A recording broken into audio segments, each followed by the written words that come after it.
আজ 10ই মহররম পবিত্র আশুরার দিন 1448 হিজরি, 26শে জুন 2026 খ্রিস্টাব্দ, 12ই আষাঢ় 1433 বঙ্গাব্দ। আজ শুক্রবার পবিত্র জুম্মার দিন। আসসালামু আলাইকুম। ইসলামের ইতিহাসের সবচেয়ে বেদনাবিধুর অধ্যায়গুলোর একটি জড়িয়ে আছে এই দিনের সঙ্গে।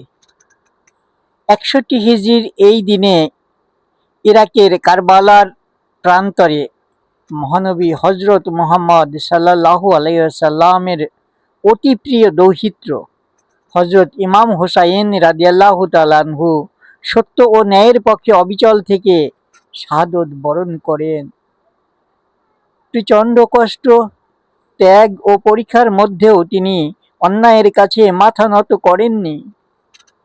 কারবালার প্রান্তর আজও মানব জাতিকে স্মরণ করিয়ে দেয়, সত্যের মূল্য কখনো কখনো অনেক বড় ত্যাগের বিনিময়ে অর্জিত হয়।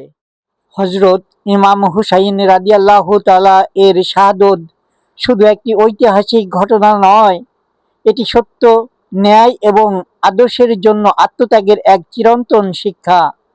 আল্লাহ তাআলা আমাদের সবাইকে সত্যের পথে অবিচল থাকার তৌফিক দান করুন। আমিন। আসসালামু আলাইকুম।